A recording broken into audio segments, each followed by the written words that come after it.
This evening's discussion will be facilitated in multiple parts. You'll first hear from administration representatives, followed by two brief panel discussions.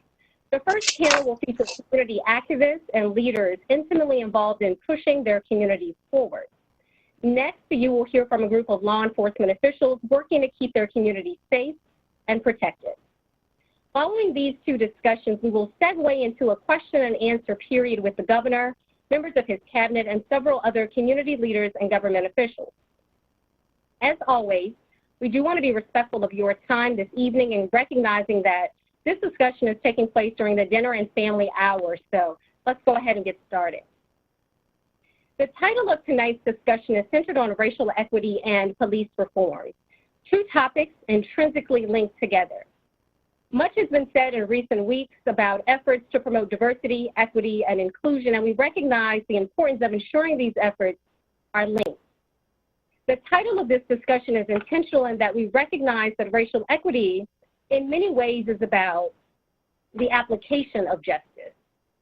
In centering this discussion, we wanted to open things up with Brian Moran, the Virginia Secretary of Public Safety and Homeland Security.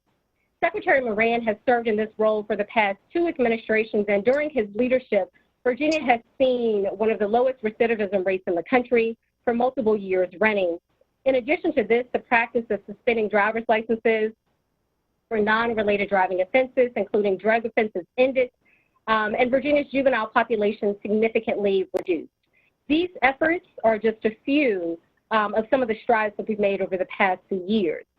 And again, these efforts are great, but we recognize that there is more to be done to move closer toward equity and justice. Secretary Moran, welcome. Tracy, thank you so much for that kind introduction. I really look forward to tonight's conversation. Also, special thanks and recognition to Dr. Janice Underwood for helping organize this evening's town hall. So look forward to the evening. You mentioned storms, so I do want to recognize, of course, here we are just turning the lights back on for some folks after the recent tropical storm, and we're having some stormy weather in parts of the Commonwealth now. And just want to give a shout out to those first responders and emergency managers who were working these storms day in and day out. And as Secretary of Public Safety and Homeland Security, it really has been one of my true honors and pleasures to be able to work with our public safety officials throughout the Commonwealth of Virginia. And I thank them and recognize them for all their hard work and dedication to the safety of our fellow Virginians. So I do look forward to tonight's conversation with community members and law enforcement officials. Clearly, these are very important issues and timely ones. And so, again, I thank you all for organizing this, and thank you all for joining us, and certainly the panel members for participating. As many of you know, Governor Northam has called the General Assembly back for special session August 18th. Just in a couple of weeks, we'll be dealing with these very issues I suspect we'll talk about tonight. So we're in the process of developing a very robust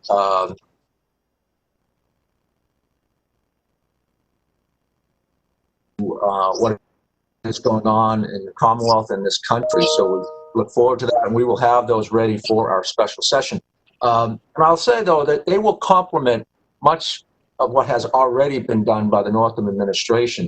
You know, we have done a tremendous amount of work to reform our criminal justice system and invest in policies that promote equity.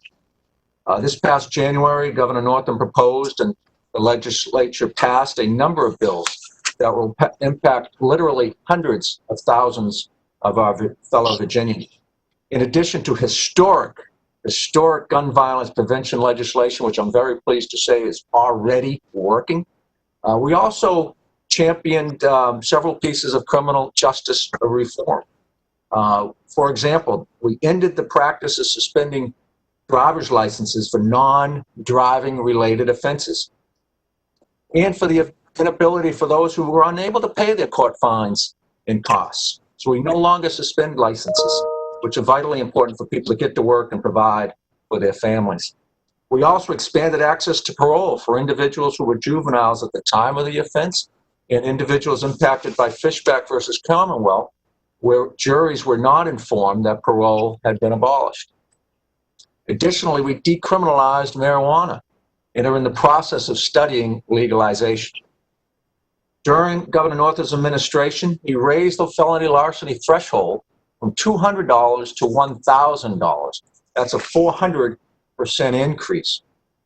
Governor Northam has also committed to opposing legislation that creates or expands mandatory minimum sentences. It has actually vetoed legislation from both Democrats and Republicans which would have done so. But we have more work to do. We realize that, we recognize that, and we're working to do that. We need to look at ways to reduce contacts with law enforcement that lead to arrests and instead increase interactions that will build trust in the system and in our law enforcement agencies so that we may ultimately achieve a long-lasting public safety for everyone. Our Department of Criminal Justice Services is developing a long-term community engagement plan right now that is intended to identify strategies and opportunities to rebuild community and police relationships.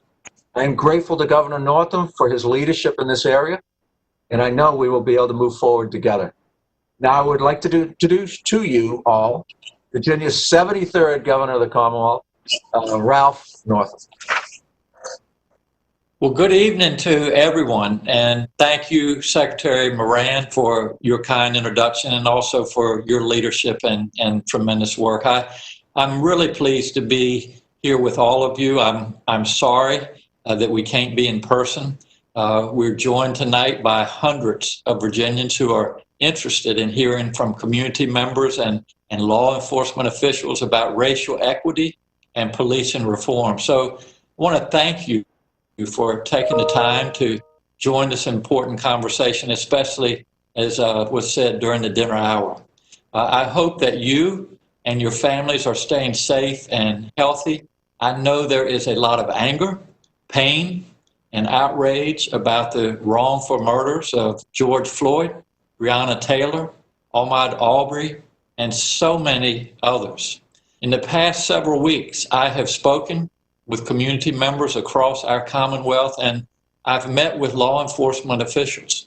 Recent events have shattered the already fractured trust between law enforcement and the community and have really demonstrated the need to take a hard look at law enforcement policies, practices, and actions. So we must understand the ways in which racism has been built into our existing systems in order to root out the inequalities in our criminal justice system, healthcare system, education system, financial and housing systems, and so many others. We must foster collaboration between law enforcement agencies and the communities that they serve, including Black and brown people, for a meaningful and sustained change in police culture and to achieve true public safety. So our administration is dedicated to listening to diverse voices throughout our Commonwealth. We continue to work to address systemic inequality through administrative and legislative changes.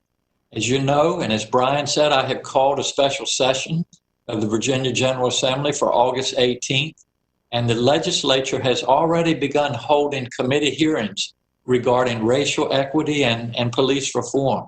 And so I look forward to working with legislators and community stakeholders like yourselves to pass legislation which would create a better, safer, and more equitable Commonwealth for all Virginians. So tonight, you will hear from community leaders and organizers as well as law enforcement officials, and I hope you find the conversation helpful and engaging. I have designated this week as Virginia's first Racial Truth and Reconciliation Week. So it is a particularly good time to have this town hall meeting. Virginians all have an important role to play in improving racial justice and equity in our communities, our schools, our law enforcement agencies, and our society. So I want to turn this over to our Chief Diversity Officer, but just to reiterate, this is not a political issue. It's not Republican versus Democrat. It's about equity. It's about police reform. It's about making sure that Virginians feel safe, make sure that they feel respected. And we're all in this together. So I just encourage all of you, and I thank you for taking time to be on this call tonight. And, you know, I've learned so much during my administration. I like to listen, and I tell people the more I know, the more I can do. And that's true of our administration as well. So it's time to turn words into action. Virginians are depending on us to make things better. And I'm committed, our administration is committed, and I really thank all of you for being here tonight. And being here tonight just assures us that you are committed as well. So on behalf of Virginia, I say thank you. And I also remind you to keep yourself safe and healthy as well as your families. We're going to get through this together. So Janice Underwood, Dr. Janice Underwood is our DEI officer. The first state, Virginia is, to have this particular position.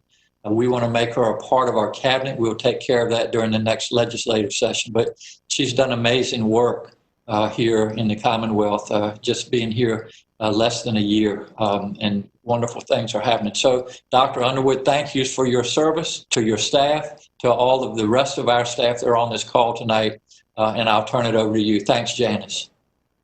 Thank you, Governor Northam. Given the recent charge to come together by the late Congressman John Lewis in his final words printed in the New York Times, I am so glad to see so many Virginians have done exactly that tonight for this important discussion to share our diverse personal experiences and generate solutions for racial equity and police reform ahead of the special session on August 18th. It is so great to see so many of you all logging on tonight. As I recently read Congressman Lewis's last op-ed, the words, quote, "ordinary people with extraordinary vision" resonated with me most because I believe that best describes us in the Commonwealth and our capacity to make our state a more just and inclusive place to live and work and learn and thrive. So in my mind, tonight's event is a genuine coming together of community members and public safety officials for a robust discussion about both racial equity generally and police reform specifically. Now, for those of you who are wondering, why are we talking about racial equity and not a more inclusive range of diversity dimensions? And I offer this response.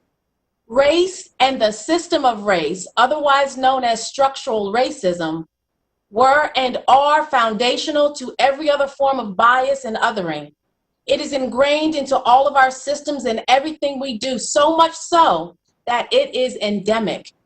So in the spirit of the Commonwealth's first annual Racial Truth and Reconciliation Week, like the governor mentioned, and might I add, today's date is the anniversary of the signing of the Voting Rights Act. It is my hope that we can together become one Virginia, united towards justice for all.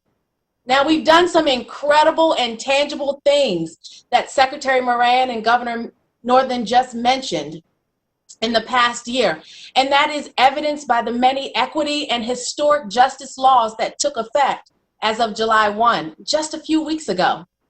But we know we are just at the beginning and there's so much more to do. Therefore, that's why this important discussion is only one of many. And going forward, we are planning several smaller scale community conversations in partnership with local officials and community members just like you that will turn into actionable reform in the regular January 2021 session.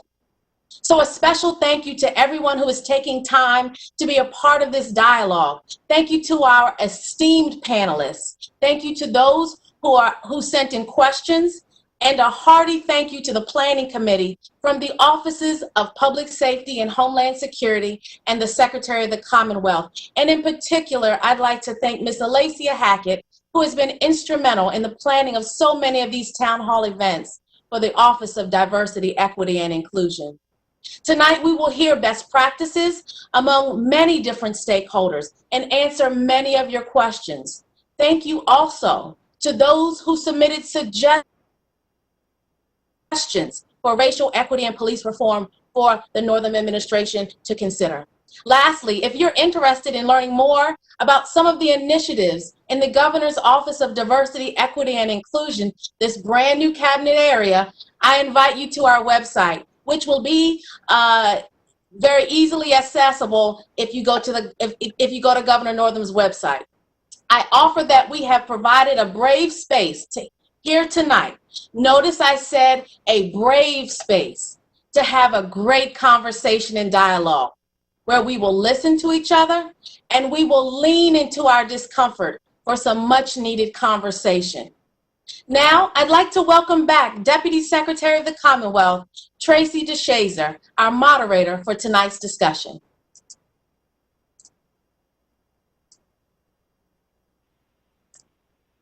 Thank you, Secretary Moran, Governor Northam, and Dr. Underwood. We will now jump into the first portion of our discussion, racial equity and policing reform, a community perspective. I'm asking each panelist to offer brief responses of no more than 3 minutes if possible, so that we can ensure we're able to elevate as many questions as possible. We are joined by Ziana Bryant, community activist and member of the Virginia African American Advisory Board. Additionally, Ziana is a rising second-year student at the University of Virginia. Next, we are joined by Walter McCutcheon, community activist and pastor.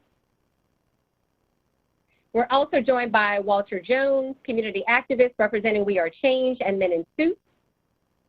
And rounding out our panel is Christine Payne, community and healthcare activist and member of the Diversity, Equity, and Inclusion Council for the Virginia Nurses Association.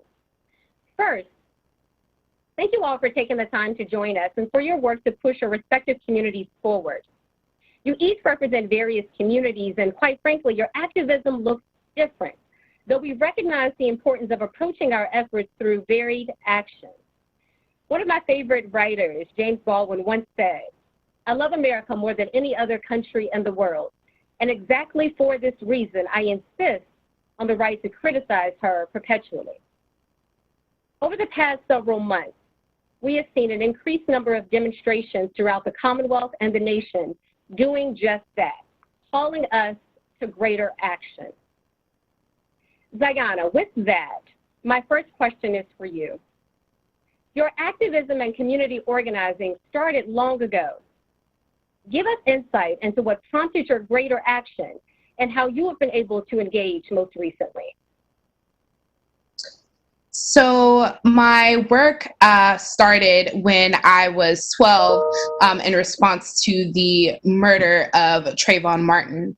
And so right now, my work has turned into a very kind of responsive type of action to the misconduct and the violence that we're seeing from police all over the country, but also in response to the violence that we see from systems. And so it's so important to me that we remember when we're talking about defunding the police or we're talking about police reform, that we remember that our built environment also reflects into those systems and those kind of hidden structures that we don't see. So that includes voter suppression, that includes education inequalities, and disparities that exist within our public school systems. And so for me, it's so important that we're finding various ways to show up, but also that we're putting the voices of the most marginalized people to the forefront. So that includes Black women, Black trans people, and Black and brown people of the LGBTQ+ community, and also Indigenous voices. Until we're centering those voices and we're hearing from them first, we're not going to be able to really reform these systems the way that they should be. And so as we're out there in the streets, there are people who have differing opinions about how we should do the work. But I believe that we should create space for that tension, because it's within that tension that we actually learn about a diversity of tactics and that we understand that there are different experiences that exist. I've spent a lot of my time in both Richmond and Charlottesville for the past couple of months. And as an organizer, I've learned a lot about how we can do this work, how we can show up. We're fighting against evictions that are happening across the state. We're fighting to make sure that when schools reopen in in the midst of COVID, that Black and brown teachers especially are being well equipped and being protected. And so it's just so important that we're paying attention to how all of these systems are working together, because this fight is definitely multifaceted.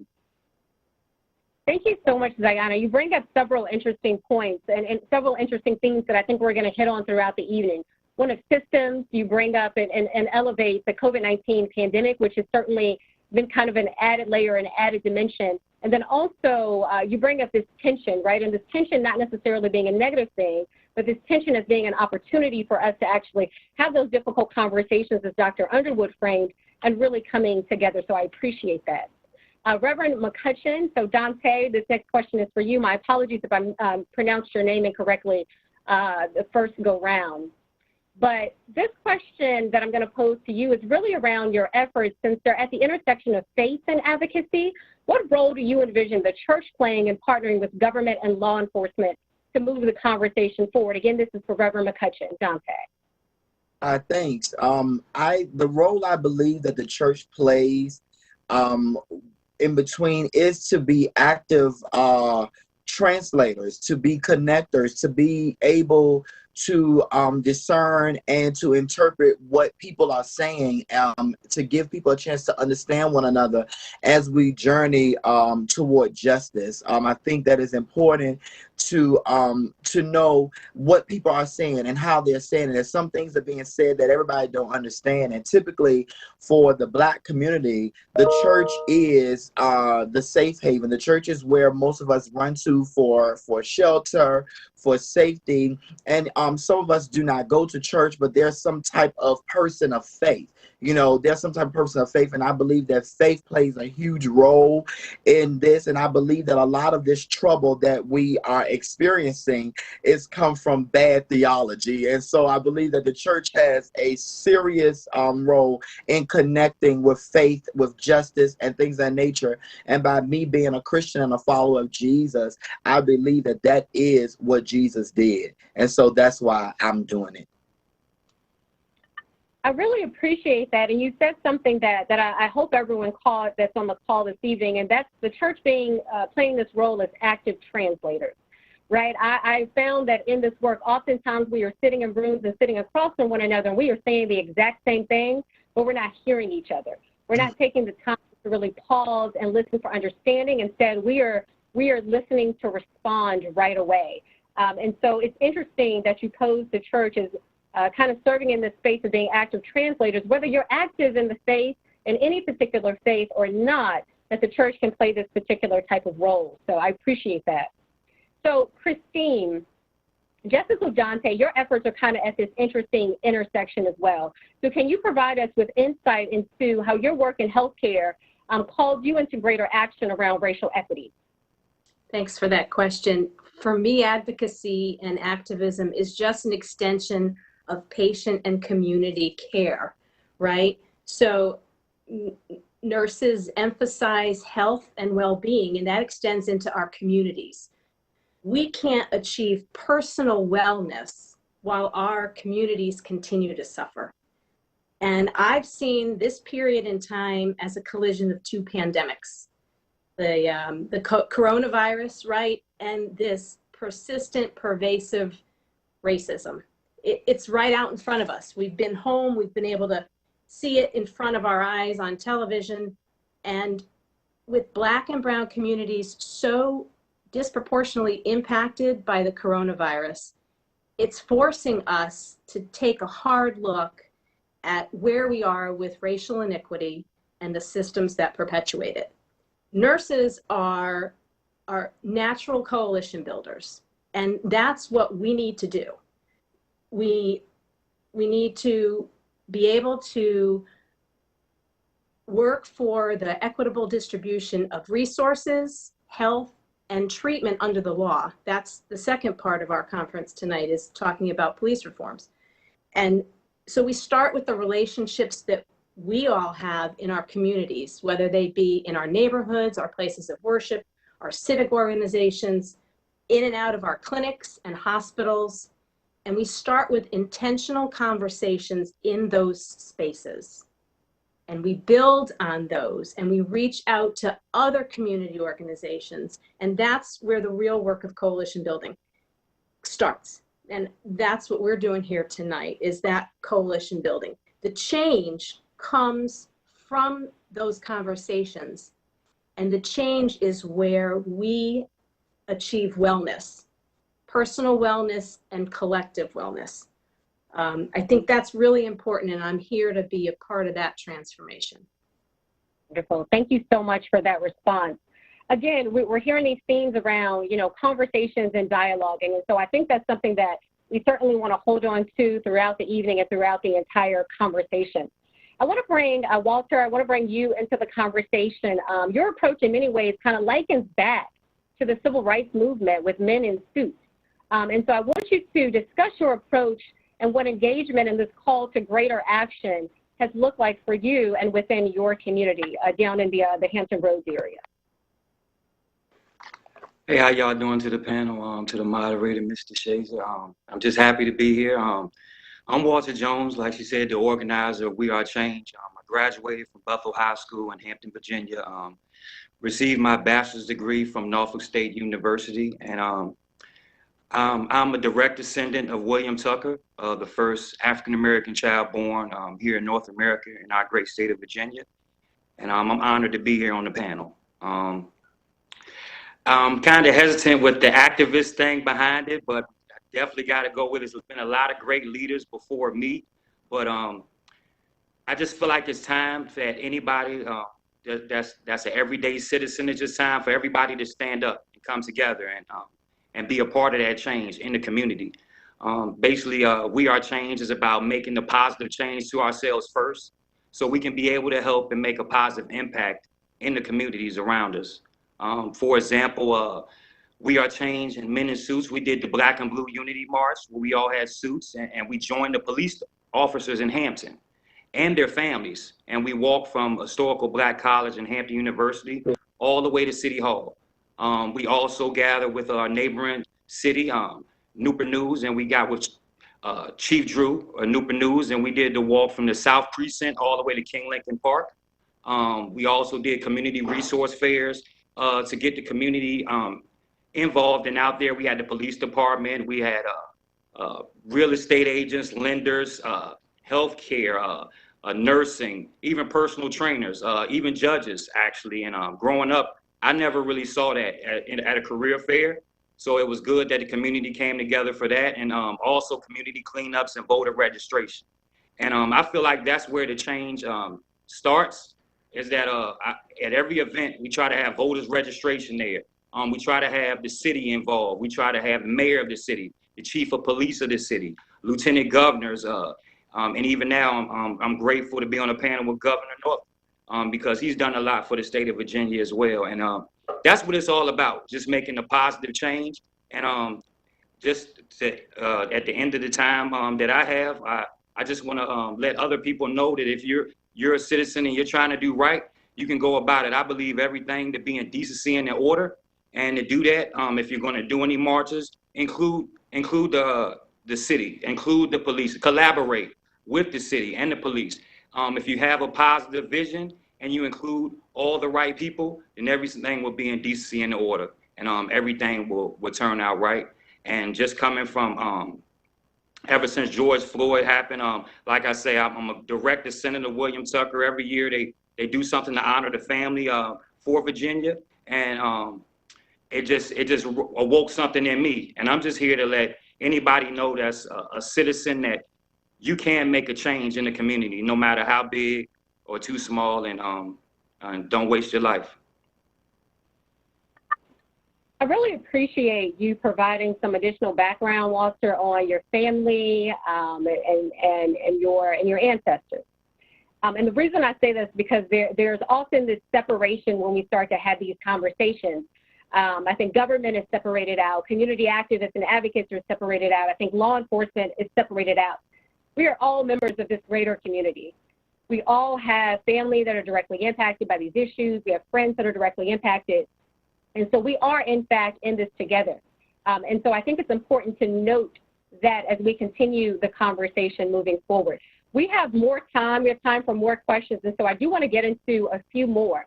And then I'm going to come back. And as we kind of wrap up this panel, I want to ask you all a question around where do we go from here? So I want you to be thinking about that before we get to, before we come to that. But first, I want to ask a few other questions. So Reverend McCutcheon and Ziana, this question is from Lady Wanche. And so the question is, I believe she's from Harrisonburg. The question is, increased training and policy change are important initial actions to mitigate concerns. I'll repeat that. Increased training and policy change are important initial actions to mitigate concerns. What then? What are ways in which we cultivate meaningful community police relationships and authentic culture change? And so Reverend McCutcheon and Ziana, if you two would address that question. So I think when there are policy changes, making sure that it's on paper that there are new procedures is very important. But deeper than that, I don't believe that it's just an issue of policy. I feel it's an issue of agency, who's at the table, and not just who's being invited to the table to have their voice heard, but who's genuinely being a part of those conversations of construction. So when we're building out these institutions or we're building out these systems, whose voices are being considered? And so I think the next step would be making sure that we're coming from a stance of co-creation. And what that looks like in schools with school resource officers, I feel like making sure that Black and Brown students know that they have a say in how things are going. At my school and in my school district, we have a student representative on the school board.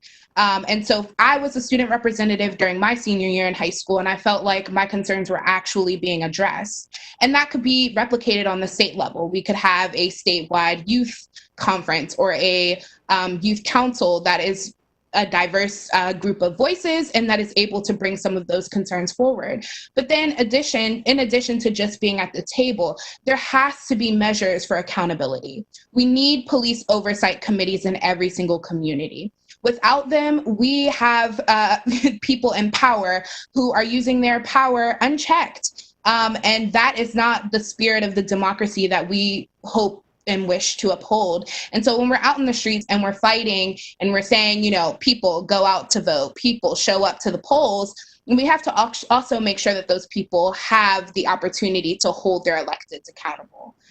So that would be my suggestion. I appreciate that. And I'm going to jump in really quickly before you jump in, Reverend McCutcheon and Diana. There are a couple of things that you elevated that I don't want to get lost in the conversation. And that is this concept around asking the question of whose voices are being considered. This is something I know that you and I talk about often. I'm always asking you the question of who are the other people? Who are we missing? Are there other youth around the state that we can engage in? How do we ensure that we are reaching back and pulling up that seat for them to be a part of this conversation? There's something that several of my friends and I talk about when it comes to decision-making and policy. So there's this table, right, this proverbial table, and you have this seat at this table, and these decisions are being made in this room. But what we have found is that there are oftentimes an inner room when the real decisions and where the real decisions are actually being made. So I think it's very important for us to consider this. Who's a part of the conversation? Who has that seat at the proverbial seat at the table? But who's a part of the innermost decisions that are actually being made? So Reverend McCutcheon, what are your thoughts on that? Again, going back to Lady Wanche's question, that what then? What are the ways in which we cultivate meaningful community police relationships and authentic culture change? Well, first, I would say that it first be built on truth, and that everybody is welcome, and everybody is felt, everybody feels welcome. I think that's one of the issues that I've been having is a lot of people don't feel welcome. They don't feel like they are a part of a thing or that they can join the movement or things of that nature. So I think if we're talking about like maintenance and things to keep it going, we invite everybody and everybody gets a chance. One of the biggest things that I'm a person of faith, and my faith is communal. And so one of the biggest things that I believe is we have to do it as a community. We have to do it as a community, and those voices that are missing at the table, they need to be at the table. And if they are at the table, we need to give them room to speak, right? And so I just think that it's important to empower voices and to raise up voices that are people that have something to say, but we're not necessarily hearing them as much as we probably could or should. And I know earlier, I think it was Ziana, she mentioned about those persons, you know, being in the forefront. I think that we need to make room for them. But also when we talk about, you know, those that are marginalized, I want us to make sure that we remember all those who are marginalized, and so that we give them space, you know, our Black women, you know, our you know, LGBT community. But I also, as a brother from the hood, I mean, you know, I come from the projects, you know, I want us not to forget Black men. I don't want us to forget Black brothers, because we go through a lot. We've been going through a lot since we came over here. You know, we were embarrassed and all kind of stuff in front of our families and our wives and things of that nature. And so I want us to do this together. And I believe if we do it together, we're gonna make sure that it will continue, and that the right message won't get lost. Wonderful. Thank you so much for sharing that and for elevating this concept of intersectionality, right? That's a word that is often tossed around, but do we understand what it truly means? And so I appreciate you elevating the LGBTQ plus community, appreciate you elevating Ziana as well, who talked about the importance of centering the voices of transgender people in the conversation as well, in particular trans women, because we have seen a significant amount of violence targeted specifically towards them as well. And then also our disability community, those that are differently abled, and how are we elevating their voices and ensuring that as we're having these conversations, we are also leaving that space at the table. So I think all critically important. Christine and Walter, I want to jump back over to you all first. By all means, if there's anything that you all wanted to add to this question, please jump in. But I want to ask you the question of, where do we go from here?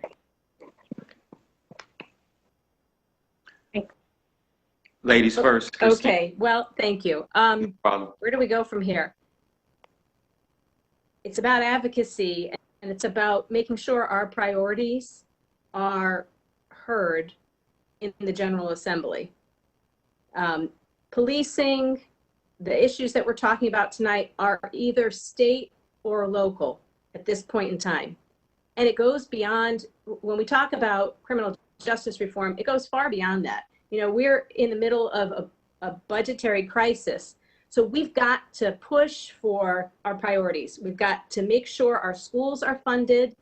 I'd love to see tax reform in 2021 so that we can really take out the localities and make sure we're funding schools not based on who's making the money around the corner. But talk about that. Let's talk about funding for more mental health courts and substance abuse courts. Make sure that's in the budget. Let's make sure that we're still working on closing the school to prison pipeline. My own shout out to my own delegate, Mike Mullen. He's been working on that since he's been in office. There's lots of things that we can get done during special session.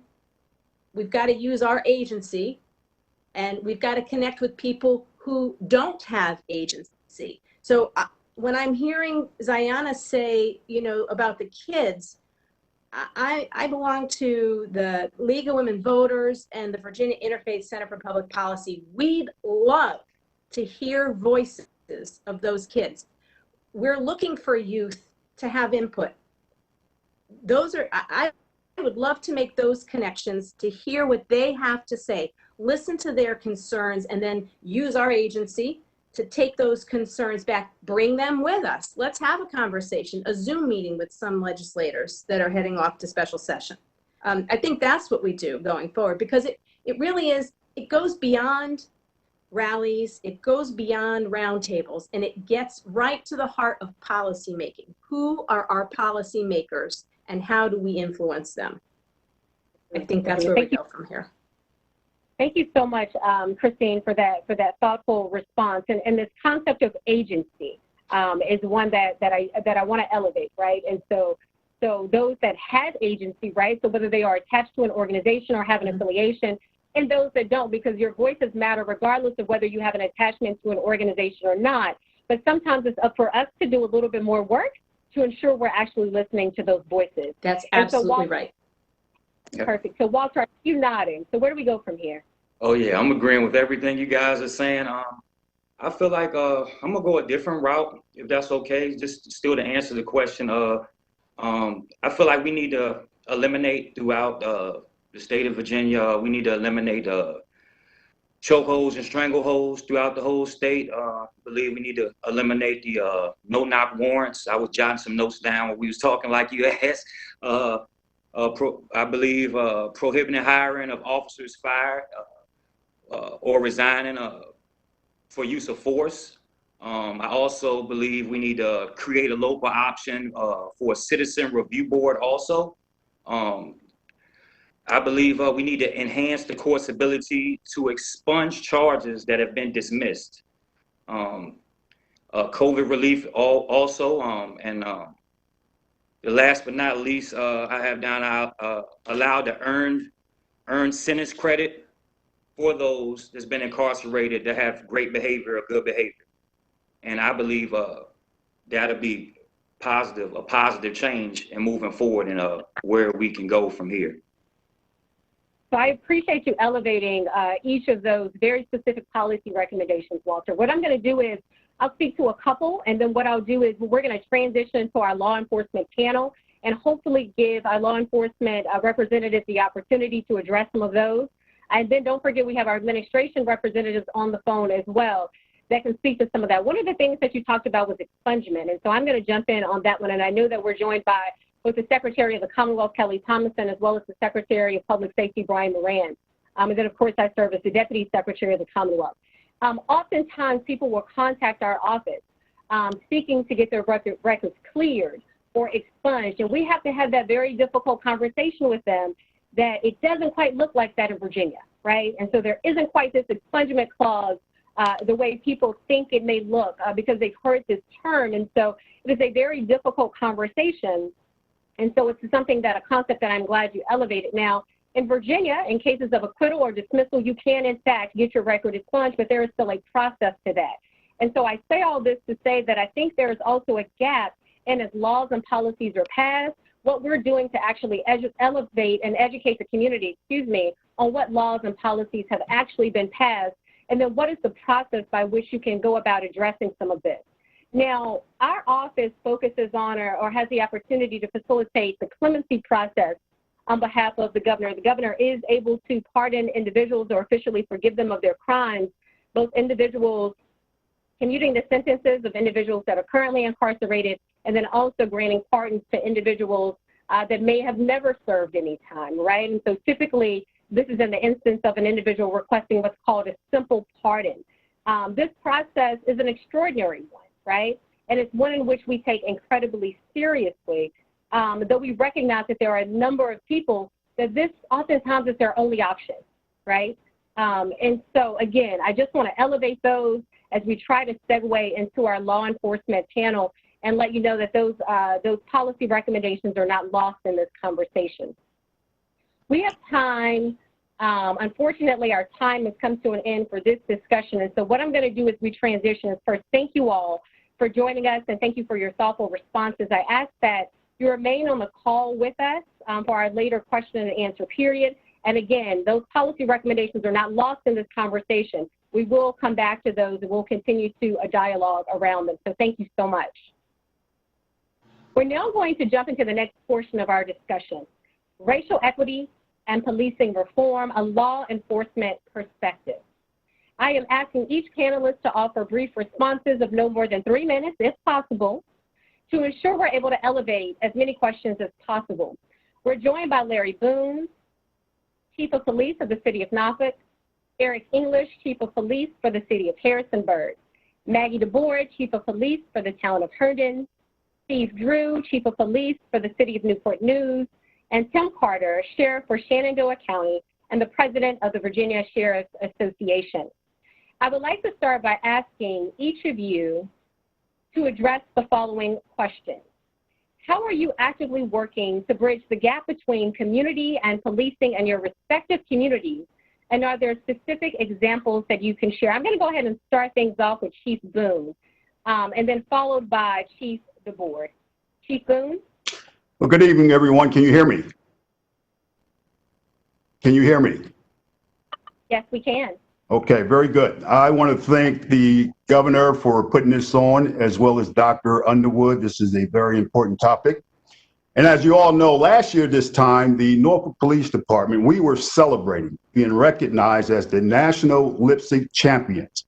And I bring that up because the energy you saw in that video is an indication of who we are as an organization as it relates to community engagement. I am happy to announce also, for the first time, we were nationally recognized by the IACP Police Chief Magazine for our community relations, for our 20+ community relations programs and initiatives. Some of those initiatives were covered by the Today Show, Cedric the Entertainer, the Nightly News with Lester Holt.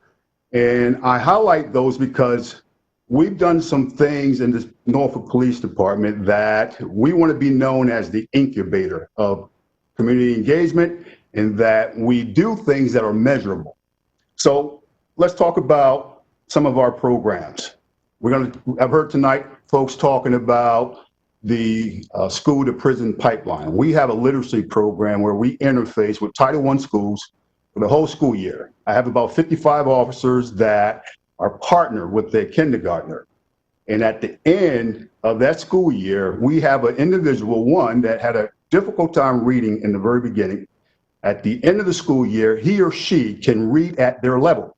Now, as we all know, if you're not able to read by the time you hit the 3rd grade, your future does not look very well.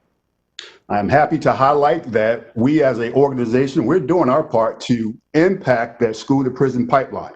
That's just one of our programs that was covered by the national media as well as international media. We also have a Clergy Patrol program. I have one sector in the city of Norfolk. We have 64 churches in one sector, and it's the most violent sector I have in the city. So I wanted to create a program where the clergy could ride with our officers so that they could see outside their church what's going on between Friday night and Saturday night. I can tell you it's given them a different perspective, one, by what the officers do, by what's going on outside their church, and it provides them with a mean where they can provide counsel and prayer in real time.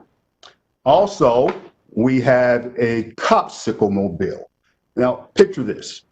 About a year ago, we had an ice cream truck in our community that was selling drugs from the ice cream truck. So un-American. We arrested that individual, confiscated that ice cream truck, made markings so that it would look like a police car. So instead of that truck going into our communities and selling drugs, we're now providing ice cream to our youth and breaking down those stereotypes and building relationships starting where they're young, just like we're doing with our literacy program, starting where they're young. Someone mentioned something about the LGBTQ+ community. Well, we also created the very first general order policy in how we interface with the LGBTQ+ community. I want my officers to treat them with dignity and respect, and I want to give them a platform in how to navigate in that space. We talked about diversity. Someone mentioned that earlier tonight. I'll go on a record and I'll say we are the most diverse police department in the state. And diversity is not enough. It's not enough because you have to have inclusiveness as well. So when I say that, we have people sitting at the table from the ranks of assistant chief to captain, lieutenant, sergeants, and corporals, all inclusive, ranging from females to LGBTQ+ to African Americans. They all have input on what goes on in this department and how we're going to look in the future. Now, someone will say, Chief, that's nice. What about your core function, crime reduction? So I'm happy to say in the last 4 years, the city of Norfolk have experienced double-digit reductions, the safest this city has ever been in the history of this police department. At one point, we had a reduction of 32% in violent crime. Now, that's unheard of. Now, we are in a very peculiar situation. We've been here before. going back 30 years with Rodney King, Ferguson, and George Floyd. Now, let's not take this moment just to celebrate the problem. We do a lot of talking. We have yet to take the issue and create measurable outcomes.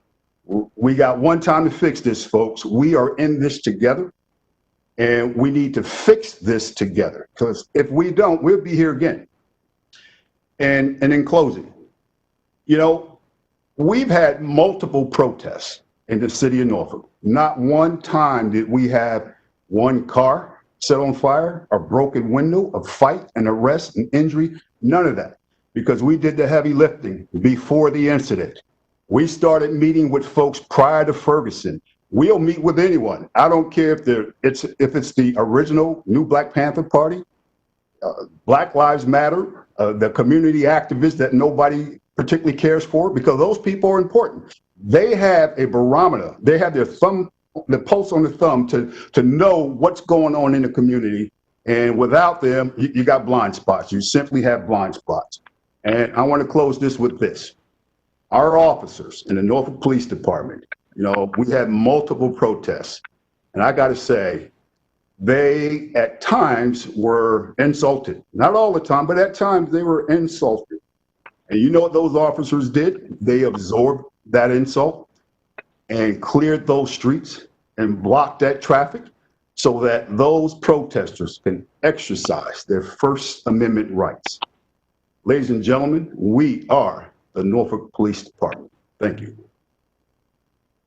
Thank you so much for those numerous examples, Chief Boone. I've had the opportunity to now get to know you very well over the past year or so, and very familiar with your work and with your efforts. Chief DeBoer, before we jump over to you, there were a couple of things that I want to highlight from Chief Boone's remarks, and that's going to be some of these themes that came up in our community panel. And so we're starting to see some intersections here, which is what we want to get to. This is what a dialogue is about. Reverend McCutcheon spoke on the intersection of faith and the importance of faith the faith community, and this is something that you spoke about, Chief Boone. Christine talked about the importance of, and Diana as well, around accountability and measuring and this continued dialogue. So again, all themes and efforts that it sounds like are taking place down in the Norfolk community. So thank you for that. Chief DeBoer, I want to now turn things over to you, and you are also doing a tremendous amount of work in your community. If you could provide us with some of your best practices. Sure, I appreciate the opportunity to represent Herndon and also the Virginia Chiefs here tonight. You know, this is an opportunity for us to really highlight the great work we've not only been doing, but we've been doing here in Herndon for years. And, you know, everybody's community is different. And whether your community is made up of a variety of African-American, Hispanic, Middle Eastern, whatever, we all have unique communities. And Northern Virginia up here, we're a melting pot.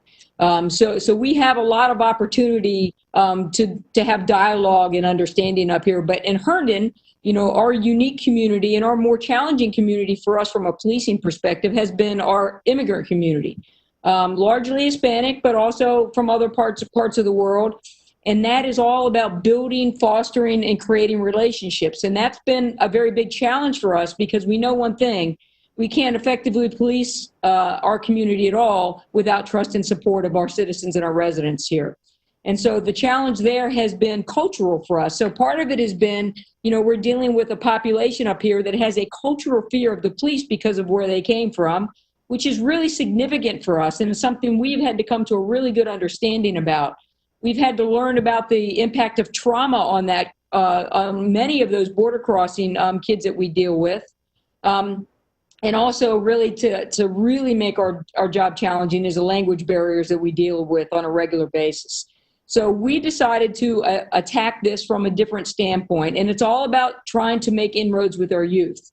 So we've done that. Instead of trying to create a program that we really can't sustain necessarily, we've detached ourselves to institutions, and in this case, it's been the school, because the kids already trust the schools, they already trust their teachers and their counselors there, and those people have made the connections with the police and these kids. And we started a program here. One of our counselors up at Hutchinson Elementary School in Herndon, Renee Gorman, started a program called Project Hope and brought us right into the fold. And Project Hope was a way for us to build trust and relationship with our immigrant communities. And that program has gotten national recognition from the Police Executive Research Forum and recognized for best practice. And I will tell you, there's nothing more powerful when we meet with these kids at the beginning of a school year and they're afraid to look at us, they're afraid to talk to us. And we meet with them once a week, but we do simple stuff. We go into the school after school, we play Uno with them, we have a snack with them, we go out and shoot basketball with them. And they won't interact with us or give us much eye contact. By the middle of the year, they're looking for us. They're calling us out by name. And I'll give you a couple examples. There was an instance where we had an international day where not only did we get to connect with the kids, but we brought their parents in. And the police officers involved and the parents involved brought a dish from their home country. And we all shared a meal together, and they put a pin map out. And we put little pins on the map where their heritage came from. The police officers did the same thing. And we had a great conversation. We shared food. And one of the parents from the Central American country he dealt with said that, you know, he was almost in tears, saying he could never, ever imagine himself sitting with a police officer and sharing a meal. It was a powerful, powerful moment for us and realized how important that program is. And there's one other one that I will mention. It is truly a situation in the summer of Project Hope where we have a straight 3-week program. And there were a few girls in the back of the room, and the counselor said, Chief, go back there and talk to those girls. They don't like the police. So I went back there. They had their phones out, and they were talking about, they were showing videos of police brutality. And I said, do you really think that's what we do? Is that all we do? And they're like, well, it's here, right here. And we started a dialogue, and these were 6th graders. We started a great dialogue. And it didn't have much discussion. 3 weeks later, I was being chosen to be on their soccer team when we had a game. So, you know, you see progress in little ways, right? Little ways, but they're big, big steps for us. So I know my time is limited here, but I just want to say that, you know, it is about planting the seeds with this generation so that maybe long after I'm gone, you know, we have this youth that understand what we do and what our roles are. And it's about collaboration. It's about trust. And it's about safety for all of us. So that's our way of making inroads here. There's lots of other programs, but that's been our most successful to date. So I really appreciate you providing those very specific examples, Chief DeBoard. And I feel like you really built on some of Chief Boone's examples and models, right? That it doesn't have to be this complicated thing. It could be as simple as, you know, figuring out a time to sit down and play Uno, or pulling out a map and talking about, where are you from? Well, this is where I'm from, and let's talk about our shared experiences, or converting an ice cream truck over and still offering ice cream from it, but, you know, with the under the mark or under the guise that it is actually a law enforcement truck or the agency's vehicle. There were a couple of other things that you brought up. First was around this lack of trust, and I think there is something to be said about that. If you look within the Black and African American community, historically, there is a lack of trust, right? When you look at how we have historically been addressed by law enforcement, what that engagement has looked like, and I oftentimes offer this example. When you are in elementary school and when you are in middle school, something happens, right? In elementary school with law enforcement, you get to look at the shiny lights. You get to look at the officer's belt. You get to learn about opportunities to work in law enforcement and serve. In middle school, there's a transition that happens. Your conversation is now centering around drugs, and you're perhaps engaging with a DARE officer. And then when you transition into high school, it starts to look just a bit different, right? And so it sounds like what you all have been able to do is, as youth kind of grow up in the community, as families move into communities, you're able to establish trust early on, right? Now, that's for the Black and African American community. There's also something to be said in your message around the engagement with the Hispanic, Latino, and Latinx community, and what that lack of trust has looked like, perhaps from home countries, right? And so trying to establish that trust here. Another example, and this is something that I became aware of about a year or so ago in dialoguing with someone around engagement efforts around the census, and that was the lack of trust of government and law enforcement that older Vietnamese Americans have, right? And oftentimes we forget because we're removed from the Vietnam War, right? But recognizing that those impacts of these different moments and inflection points in our history are still very real for members of the community, so I appreciate that. I think this is a good opportunity to segue into how we actually bridge these gaps, And so I want to turn things over to Sheriff Carter, Chief English, and Chief Drew. How are you all working to bridge the gap? And I'll start with Sheriff Carter, if you'd like to share some of what you're doing in your local community. As far as bridging the gaps within our communities, sheriffs are a direct reflection of their communities. One of the things that we do here is we have several community groups that are active throughout the county and making sure that we have constant communication with those groups. Also making sure that we seek out and conversations with the groups that we wouldn't normally have conversation with. Those are some of the things that we're doing here with regard to gaps and things like that. Thank you so much, Sheriff Carter. Is there anything anything else you wanted to share about your work in the Shenandoah? Well, one of the things I think that your previous panelists hit on that I would like to touch on. Again, I did mention sheriffs are a direct reflection of their communities. The sheriff has a direct relationship with every person in the community.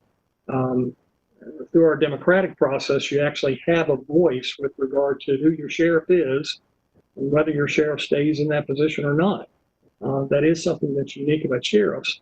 With regard to one other point that was brought up earlier, we have a very robust, in this county, have a very robust relationship with youth in our county.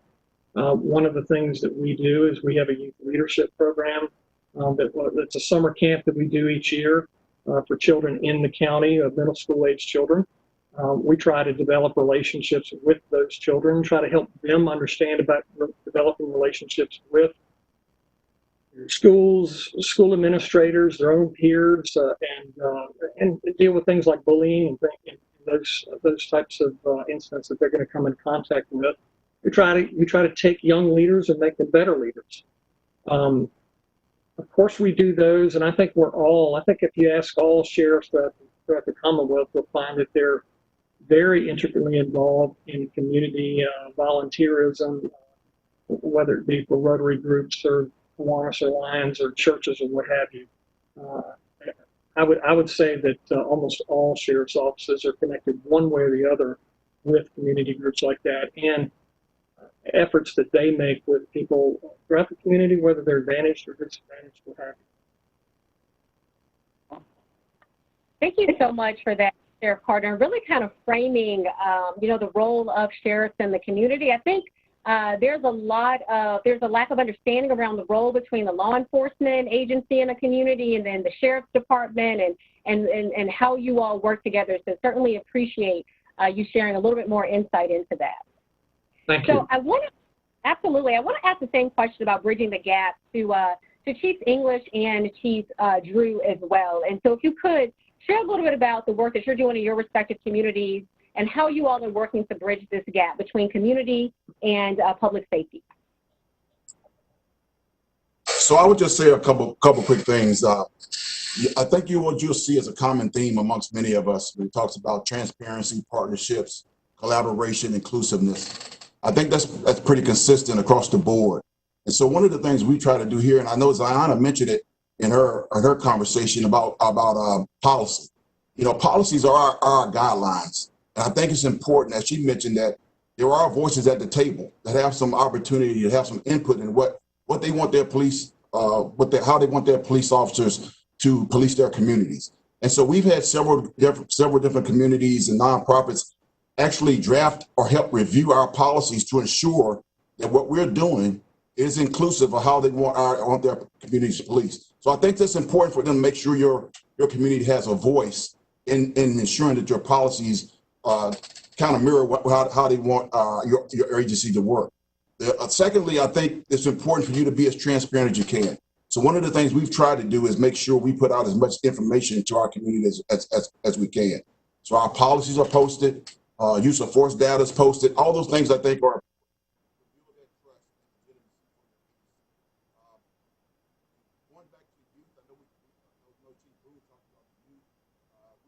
officers that are part of Big Brothers Big Sisters. I think it's important for us to make sure we have some communication with our elementary school kids. Many of those kids are in need. And I think, you know, for us, we try to make sure that we have a strong communication with our youth. Even through COVID, some of the things we try to do, even we didn't have contact at schools, we developed a community convoy where we had police officers and other city agencies, and we just rode through neighborhoods just so we could see our kids that we weren't able to see during this pandemic. We also use our robot. We recognize kids, and we used our robot and took lunches to kids using our robot. So we try to stay connected, doing different things and thinking outside the box, trying to utilize those things. And lastly, I will say that we formed a community relations board. We have about 11 individuals that are very diverse group of individuals. And what we try to do is we try to be intentional in our conversation. And so to give you an example, the last conversation was centered on how do they want police responding to mental health calls. And so what we try to do is be as transparent with them as we can, and we show them videos of what we do and what we go through when we have to respond to those calls. And we ask them the question, what is your expectation of your police department on mental health calls? And so we try to be really, really transparent with that group, and we get some very good information from them, how they want us to train. So that's how it's paying dividends for us, because we're trying to be as transparent and be in collaboration with our community. So I think all those things are important for us. Excellent. Thank you so much for that, Chief English. I'm going to jump over to Chief Drew to answer the same question. You know, how do we bridge these gaps, and what are some of the things that you all are doing in your community? Well, can you hear me okay?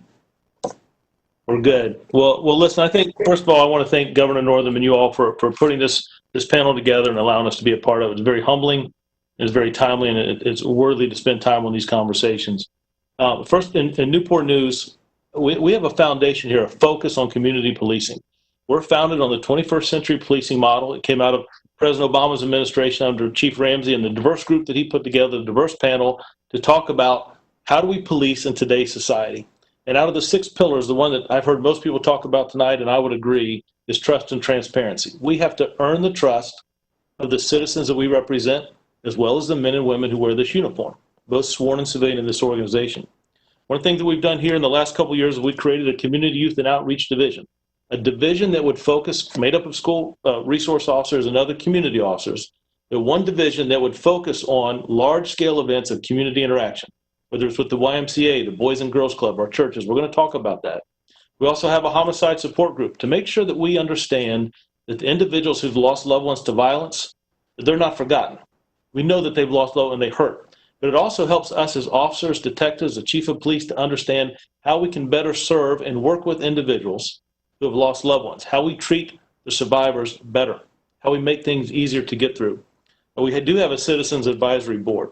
One of the things we talk about with youth, and that's probably the biggest passion I have, is young adult police commissioners. Chief English and I, when we were both in Richmond, worked with this group. But it is a freshman, sophomore, junior, and senior from every high school here in Newport News.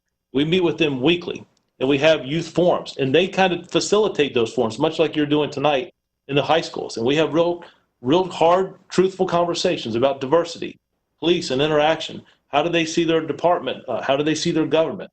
What things would they like to see better? They have a voice. And I think we've seen that more and more today as we look across the conversation across our country, that youth want to be heard. And I think it's important to bring them to the table. We have 26 elementary schools in Newport News. I don't have an officer in each school, but we have adopted each school. So there's an officer who's accountable for each school, whether it's a summer reading program that we've done throughout the COVID epidemic that we have now, where we're just reading a book every other day to students, right, to elementary kids. Or we're going by the elementary schools and having lunch. You heard the chief talk about that, interacting with them. And that can be hazardous pay right there in the lunchroom, I'm telling you. But it is fun and it's exciting, right, to interact with those kids and see their face when they walk in. And how do we continue to build those relationships, as you talked about, middle school and high school? Citizen engagement. We have every promotional process that we go through. If someone wants to be promoted to a sergeant or lieutenant or move up the ranks in this field, we have citizens from our community on those panels. They ask different questions that a chief or other law enforcement officials may ask. You know, they're going to talk about things in the community and how they see their culture and different ideas. So we incorporate citizens to sit on those panels. Some are faith leaders, teachers, professionals, retirees. We do have a use of force review board, and I heard a little bit about citizen oversight. Our use of force review board is made up of officers and citizens, an equal number. and they sit together and they look at body-worn camera video, right? All of the officers here in Newport News, just about like everywhere else, have body-worn cameras, and they watch the incident occur. And they look at these together, and it's facilitated, and they have those discussions together, and they come to 3 conclusions. That the use of force was in policy, it was out of policy, or was in policy, but are there some things we could do better? So I think that's important to bring people together of law enforcement and citizens to both see what's going on and have conversations and express concerns. We talked a little bit about faith and working with our faith leaders. We have our chaplains program, but I remember Dante and Walter both kind of talked about it, about working together and about bringing our working with our faith leaders in our churches. I think that's vital. Just one I'd like to highlight is the Virginia Unity Project. Now, we may talk about that a little later, but that is a group of faith leaders of all different faiths and race to come in, and we've asked them to talk to our police recruits. We've asked them to talk to our new individuals who have received promotions that are going to be the next leaders in this organization. And we also have them talk about the executive staff and the chief of police, and they talk about how they face some of the same challenges that police do. How something that happens in Oakland, California is going to affect policing in Virginia. So we talk about those things, and I think that's important. And I'll tell you, I'm going to make sure I get her name right because she's so important to me, right? Albion Lyons has done such a great job facilitating conversations, and I think she's on one of the panels coming up. When we talk about police reform, and Walter hit on it a lot, conversation, dialogue, respecting one another. We may not always agree, but to be able to sit at a table, I think that's important. The last things I want to talk about is I think there has to be a focus on training. I want to make sure in this department that we continue to focus on cultural diversity, de-escalation, anti-bias-based police training, mental health calls. And like Chief English and others talked about, we may not be the best individuals to first respond to those calls, but I think a lot of things, I heard Chief Boone talk about it as well, is that a lot of that falls back on law enforcement because we're here 24 hours. They can respond. But working with our mental health institutions, our behavioral health, our psychologists and paramedics, those things are all important. As we talk about, I want to continue training on how to address issues with homelessness. Autism, I think, is vital, and making sure that we understand each other, self-respect, cultural diversity. Domestic violence is an issue that we continue to have issues with here in Newport News, just like anywhere else. And we talk about some of the challenges when we partner with outside agencies. Well, can you share reports? Can you share information? We decided that this year we're going to try something different, try to think outside the box. We hired 2 domestic violence advocates, individuals who specialize in domestic violence and training and how to help individuals, right? They do a couple things for us. They follow up on calls, on a domestic call that we have. They make a phone call and talk to the victim, male or female, later on, help prepare for the court case. But they also teach officers that when we walk through that door in a domestic violence case, how important it is to connect with the victim right away. And it is just we talk about education and training. It's bringing outside specialists, some that are on this panel tonight, right, to come in and talk to our recruits, and not just the new officers, the officers that go through in-service training every 40 hours each year, that we're learning new and best practices. I want to know what Harrisonsburg is doing that I can mold and work here in Newport News. I want to know what Chief Boone is doing in Norfolk. You know, to call him and how would you handle this situation? What are the things that you've experienced? All of those things together, I think it comes down to measurables. We can measure it with crime reduction. Thankful right now we're seeing our 3rd year in a row in crime reduction. Our clearance rates increasing, our complaints decreasing, and our use of force, our complaints decreasing, and our use of force incidents as well dropping. All of those things are elements that help shape the community perception of law enforcement here in Newport News, but I think across the country, we have to continue to build on that and move forward. Absolutely. Thank you all so much for taking the time to join us tonight and offer those best practices. We can spend, another hours, quite frankly, I think, really digging into each of those, but there are some themes, and I appreciate Chief Drew. I appreciate you for kind of bringing those themes together, or those pillars that we discussed, right? So trust, transparency, accountability, specifically, how are we measuring our approaches? And so I don't want any of that to be lost in the conversation. We will, in fact, be joined by Albion here shortly, and so I appreciate you also bringing up the Virginia Unity Project, and so we'll discuss that here in a moment. But again, those themes of distrust and transparency and accountability, and then something else that you shared that I think each of our law enforcement officials on this panel this evening has demonstrated they are doing, and that is thinking outside of the box. Each of you has stretched your departments, your agencies, to really truly consider how can we deepen our engagement with our community? And I appreciate the fact that many of you called on some of the recommendations that were elevated by our community panel as well. Now, we intentionally wanted the opportunity to engage with community and to engage with law enforcement, and now we want to bring this conversation together. So at this time, what we're going to do is we're going to bring back the governor, Secretary Moran, and Dr. Underwood. They're going to be joined by Curtis Brown, Virginia's first ever African-American state coordinator for emergency management, Albion Lyons, the head of communications with the Virginia Unity Project, as well as all of our panelists from this evening.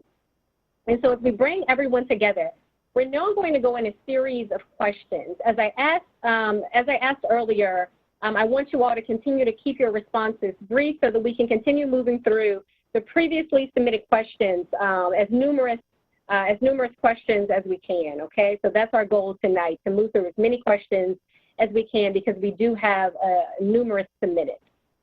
So Governor, I'm gonna kick things over to you, and I'm gonna ask you the question. Hopefully you can still hear us, sir. But the question is from Max Blaylock, and he wants to know, what changes in policies, laws, and procedures are your top priorities to move towards the goal of racial equity and in our criminal justice system? And I'm going to add something additional to that. So along those lines, Governor, are there policies and legislative proposals that you think should be considered during the special session to reform police departments and police culture? So Governor, are you there? I am, and just listening to all of our panelists, you all are amazing, tremendously powerful, and I just, on behalf of Virginia, just thank you all for being part of this tonight. And to our MC, Tracy Chazer, you know, I've worked with Tracy for a number of years, but Tracy, I hope you don't take this the wrong way, but you are tremendously talented. I think you should be a talk show host. So I'd like to see a clap of hands for Tracy Chazer. So thank you all for that. So for the question, I appreciate the question. And you know, throughout our administration, I've been committed to creating a fairer and more equitable Virginia. Meaningful reforms to our criminal justice system and policing practices are a critical component of achieving this goal. And as Secretary Moran mentioned earlier, we have made a lot of progress in these areas, but we know that there is still a lot of work to do. So we're looking forward to continuing this work during the upcoming special session and then the regular session, which starts in January. Tonight's event and this conversation will help to inform and shape our approach. And I intend to put forward several proposals that will address, number one, how law enforcement training in Virginia is created and delivered, which includes making sure communities are involved in the process. Creating best practices for civilian review boards. You all talked about that tonight. Reviewing law enforcement officers intervene when they see a colleague breaking the law or acting unethically. Information sharing between hiring agencies and previous employers, and expanding the criteria for which a law enforcement officer can be decertified when they engage in unlawful or unethical behavior. So we have a very ambitious agenda for August the 18th, and we're listening. And as I said, it is time to turn words into action. That's what Virginians expect, and we're prepared to do that in August. We're going to get a lot of good things done in August, and then, you know, right around the corner will be January. So what we do in August, that's not where we stop. So please continue to be involved. I love hearing that we need more youth. That's a great message. Let's be involved. Let's work together, and let's continue to make Virginia more inclusive and a Commonwealth where everybody will feel comfortable, where they'll be respected, and where they can enjoy our tremendous quality of life. So thanks to all of you for being on tonight. And finally, to all of our viewers, I understand there are over 1,000 viewers. To you and your families, thank you, and be safe and be healthy, and we hope to see you soon. Thank you all so much. Wonderful. Thank you for that response, Governor, and sharing with us a little bit about some of your priorities as we approach the special session. I will forgive you, sir, for giving me the boot and kicking me into television. So we'll talk about that later. but we do appreciate you sharing a little bit about your priorities as we approach the special session. Thank you, Tracy. So, of course, sir. I'm going to jump into a few other questions. And so the governor has outlined some of these priorities and some of the things that we're taking a very close look at. And it seems like there are some themes that are in alignment with some of the concerns and some of the policy recommendations that have been elevated throughout the conversation. So I want to jump back over to our law enforcement officers for a moment. This question is from Charles Swadley. And forgive me if I'm mispronouncing your last name, but he asked, is there training for implicit bias? So do officers have this sort of training? And is there any sort of policy to pair up maybe professional volunteers in mental health situations? So if an individual finds themselves in crisis, you know, how can we maybe partner up some professionals? So this question is actually for Chief English and Chief DeBoard, but by all means, if there are others that want to jump in on this, please do so. So either Chief English or Chief DeBoard, did you want to speak to either of those questions? Sure, I'd like to address the bias training. You know, the Virginia Chiefs jumped on this pretty quickly in June when a lot of these issues rose to the surface, and we have been working to provide professional training for all of our police officers and certainly our leadership throughout the state. One of the very first course that we launched on our training portal for the Virginia Chiefs Association was a 4-hour bias policing training portal, and we have made this free to every police officer throughout the state of Virginia. I know agencies are probably approaching this very similar to how we've done it in Herndon. I've given my officers a month to complete the training, and it's mandatory training. It actually was done very, very well. And, you know, I don't think that any of us could have not sat through that training and said we didn't learn something historically that we didn't know before. I know I did myself. So I think it's going to help to open minds a little bit. We are certainly open to that. And we were really quick to get that out, but we have made that free for every agency. And I know we have, you know, over 1,000, 1,500, 2,000, I think upwards now that we have officers that have already signed on and taken that training. So I'll let Chief English take the other half of that if he'd like. Yeah, I think it is important when you talk about dealing with mental health. I think it's a great idea to have somebody from a mental health worker that partners with police. I know here in Harrisonburg, we have a mobile crisis team. Again, while it may not be the end all be all, it does help when you have a mental health worker that is responding with law enforcement. I always say that I'm not sure that we're the best entity to respond to those type of calls because, you know, just from the optics of itself, if I'm in a mental health crisis, I don't know if the first person I want to see is somebody that has a gun and a taser. So we got to find ways for us to be able to pull back from some of those mental health calls, but at the same time, we can't eliminate ourselves from those because a lot of times we're going into situations that are very dangerous, and so you just can't send a civilian into those positions. But partnering, I think, is a wonderful idea. It's something that I've been having conversations with our community service board about. I think it needs to be more of that, and so that's going to be a huge push for us, and I think that's a great idea. Thank you both for addressing that question. To our other law enforcement personnel on the call, I am going to come back to you, but I want to make sure we're getting in as many perspectives as possible into this conversation. So Dr. Underwood, I have a question for you, and then Director Brown, I have a follow-up for you after this question that I'll present to Dr. Underwood. So many questions we've received centered on training and equity, and of course we just had 2 law enforcement officers that talked about the importance of that training. The question I would like to present to you is from Ashley Marshall, and her question is, would it be possible to expand the Office of Diversity, Equity, and Inclusion, don't quit Dr. Underwood, to support providing assistance to law enforcement officers who request it? And also, can that office be expanded to have staff in all state departments, including HR? So can you speak a little bit about your work and perhaps how you may be partnering with the Office of the Secretary of Public Safety in your efforts? Thank you for that question. I will share with everyone, all the listeners, that I am in the process of expanding my office and hiring for permanent positions during the next 18 months. But my office is also uniquely linked to the Department of Human Resource Management. And so there is a very intentional link, because I do want to share with you that my office is not necessarily an EEO office in terms of compliance, but it really is about thinking about diversity, equity, and inclusion from a proactive perspective. And so how can we think about our leaders, our legislation, and the logistics? So for example, informal and formal policies and procedures throughout state government, and then the extent to which other sectors want to follow these our guidelines. We are right now thinking about how do we extend diversity, equity, and inclusion to all 100 plus state agencies, and we've been rolling out and thinking through what does that look like. For example, the One Virginia plan. But specifically to the question, there is not an opportunity necessarily for my office to partner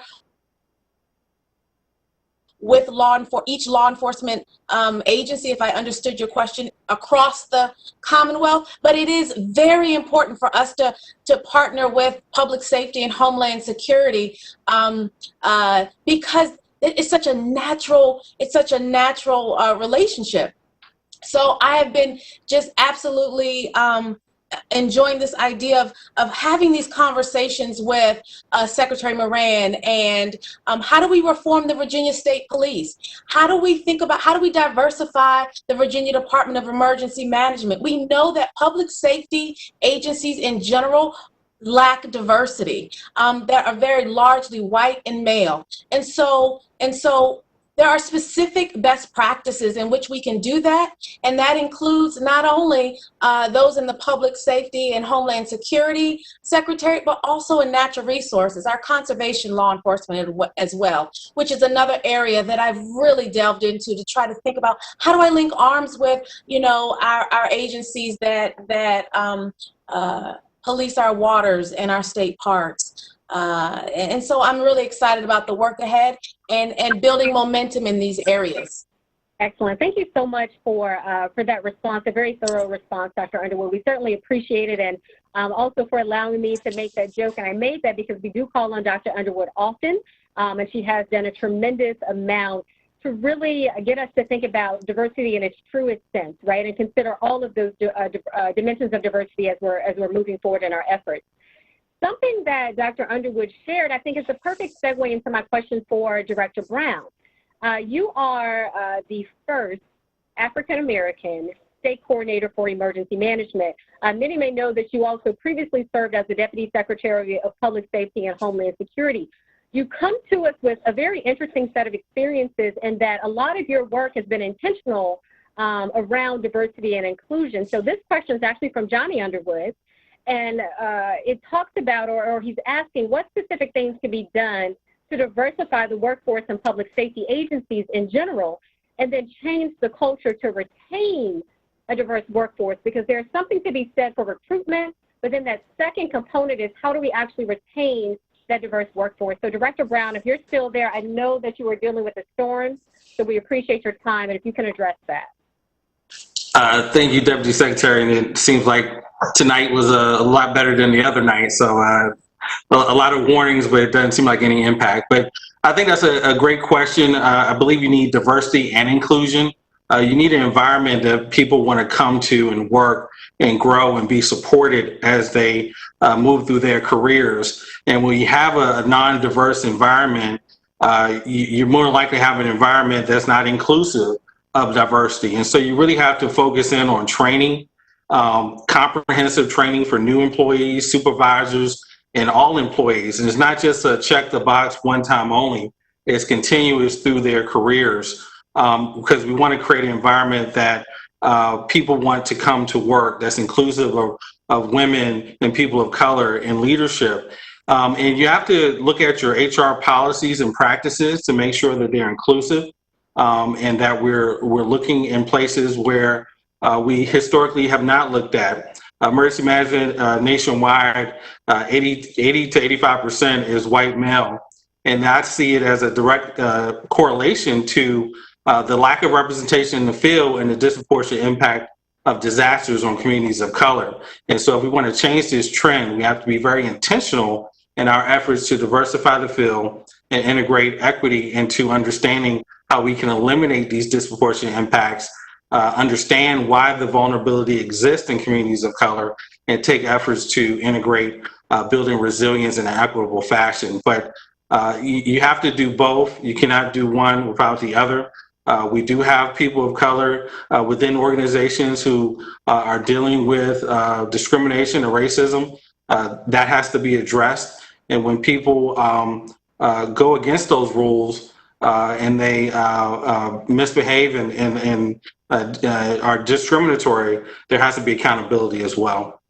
So I think it's comprehensive, it's fully integrated as a priority of the leadership, and it takes a lot of work and effort. But over time, you're going to see the increase in the number of diversity and inclusive environment.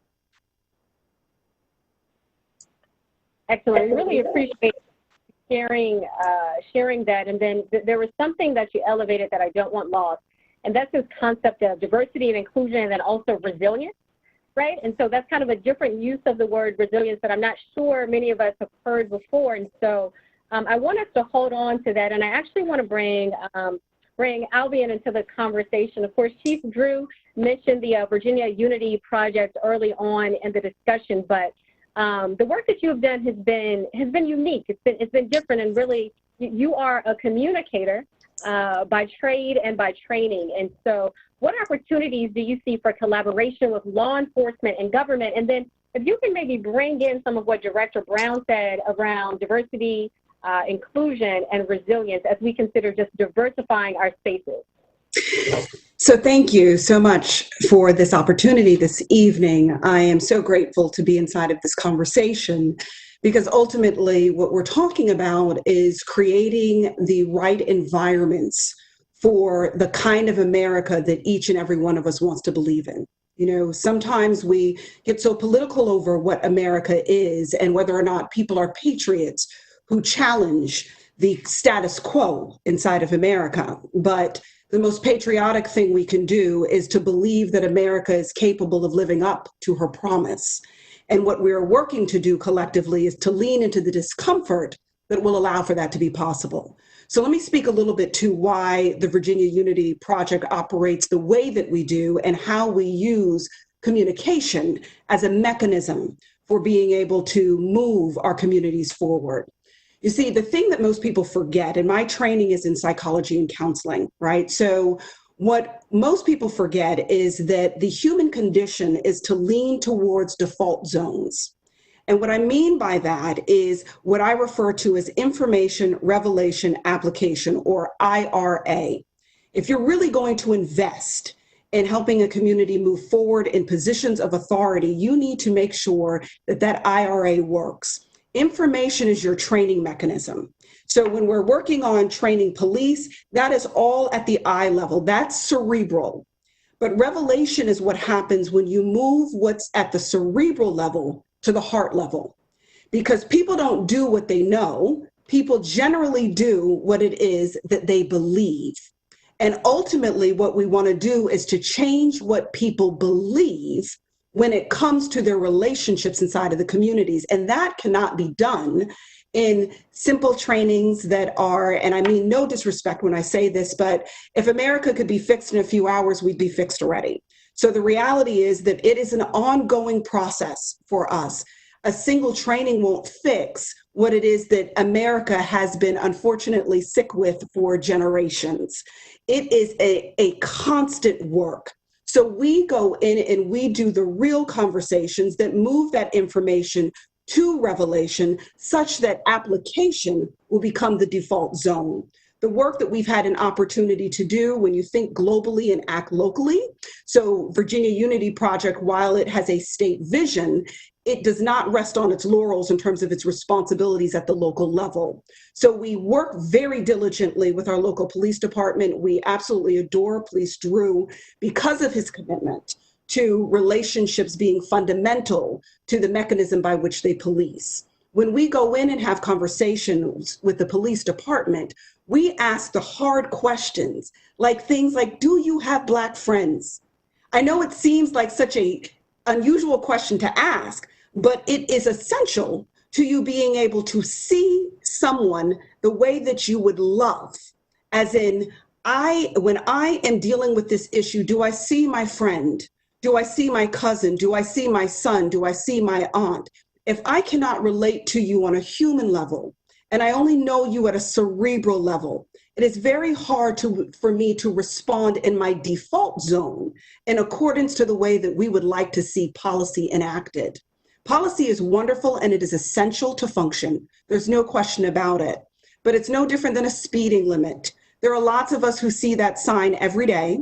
It's designed to keep us safe, but 90% of us break it when nobody's watching. The goal is to have such deep change at the subconscious level that when you see that sign, it would not matter whether or not it was covered with a sheet, you would still be abiding by that because you were doing what you believe, not just what you were taught.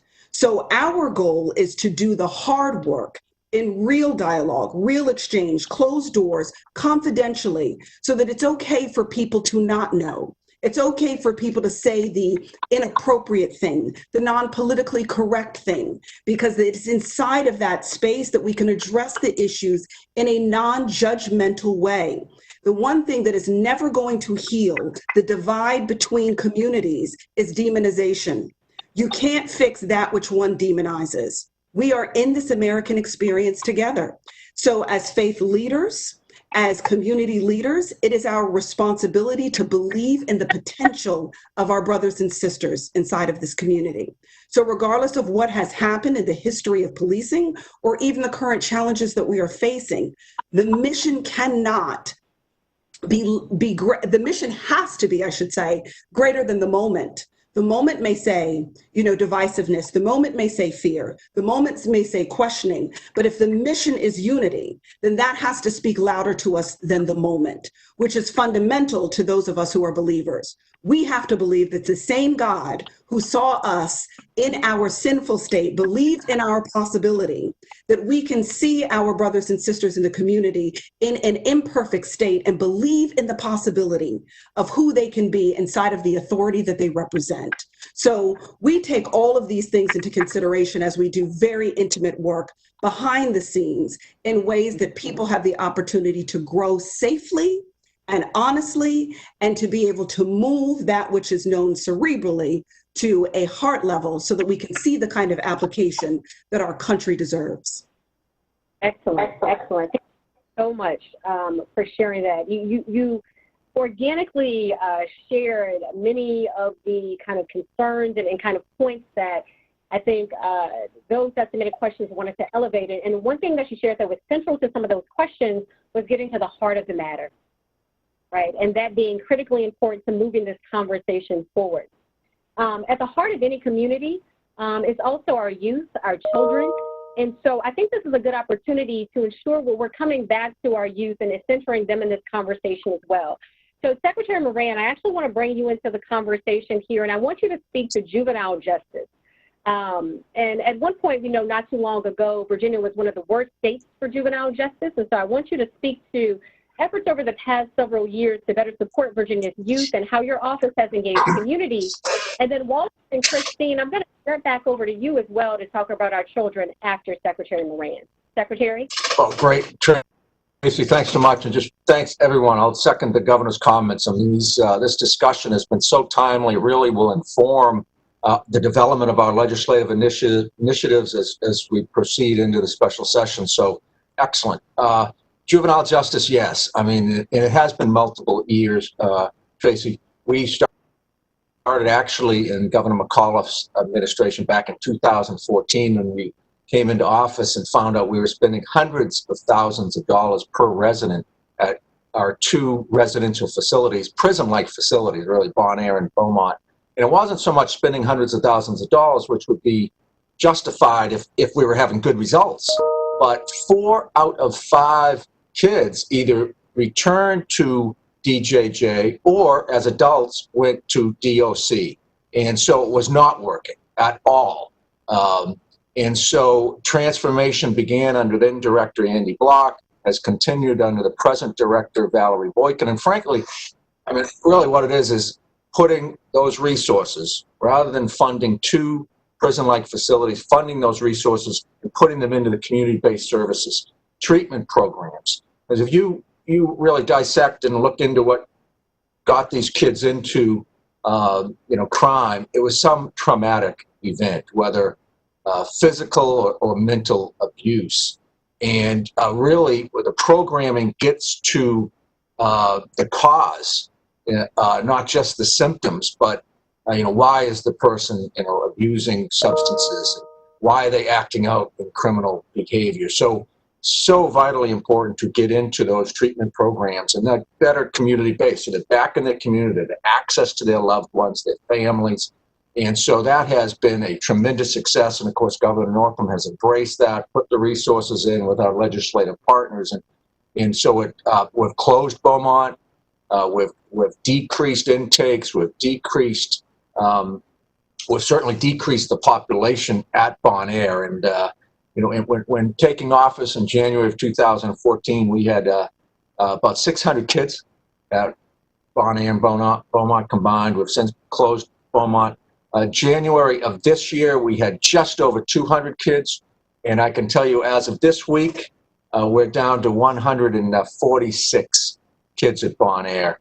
And with that size population as well, we can even provide more education. We have the Yvonne Miller Education Center there, more one-on-one attention, and certainly the treatment programs that are vitally important. So these kids aren't, they don't come back to DJJ when we return to the community or end up at DOC. And so that is a tremendous success, but it really is based on, utilizing community-based treatment programs, putting the money back in the community, and treating these kids one-on-one using evidence-based services. And so thanks for the question, and I look forward to the continuing dialogue here. It's been terrific. Thank you so much for that, Secretary. I think sometimes, it's easy to forget, I think, some of our progress, but I think having that reminder is really important because we have made a lot of progress very quickly. Right? There is so much more that we have to do, but we have made that progress, and so it is worth noting that, so we appreciate that. Walter and Christine, I want to jump back over to you all for a moment. Tiffany Jones has a question for us, and her question is, African-American children in foster care are incarcerated at a much higher rate than Caucasian children and treated for mental illnesses far less. So how can we rectify this? And so, Walter, I'm asking you to perhaps address this and give us your thoughts from a community leader standpoint and the work that you're doing in your community. And then Christine, if you can address this as a healthcare professional.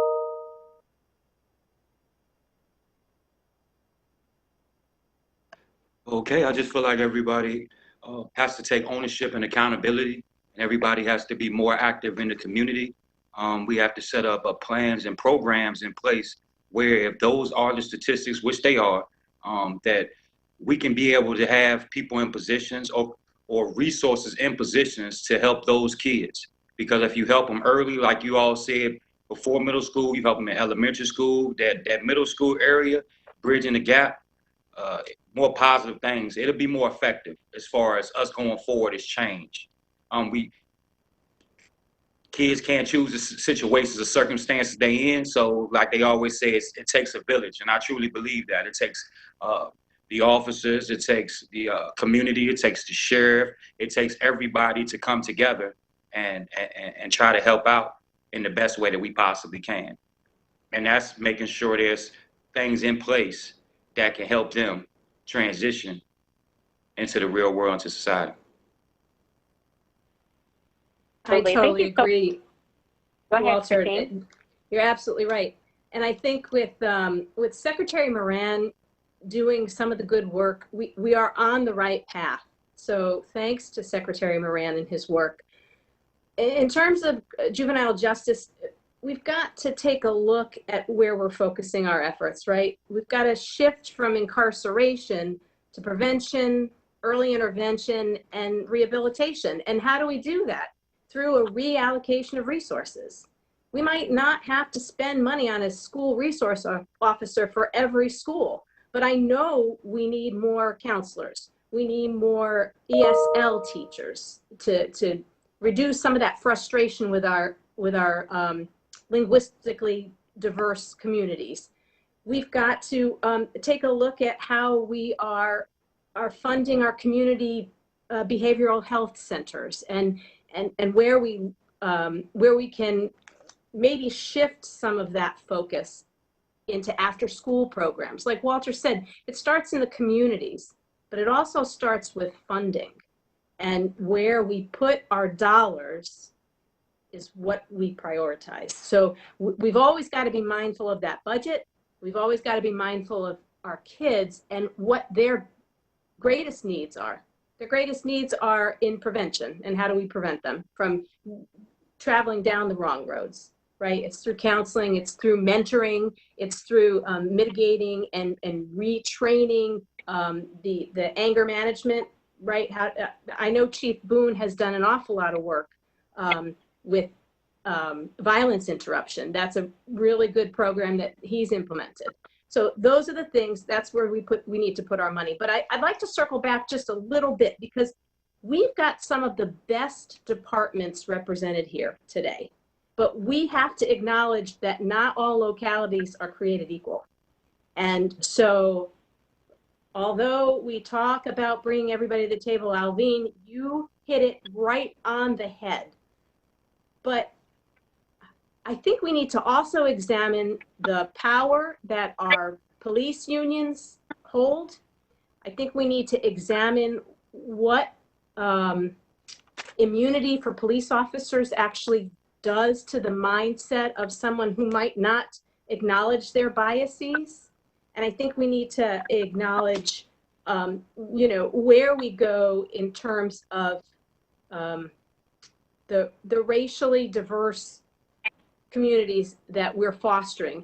Get those kids involved in the police force and bring them into the department, right? If we can pull our kids in, they change the culture within the department. But until we change the culture, we have to acknowledge that we have some deficits around the Commonwealth. Absolutely. Thank you so much for that, Christine. Each of you all that's joined us this evening has elevated so much, and we certainly appreciate your time. We appreciate your ideas, your recommendations, you kind of pushing back and asking us some of those hard questions back and reminding us about the budget, right?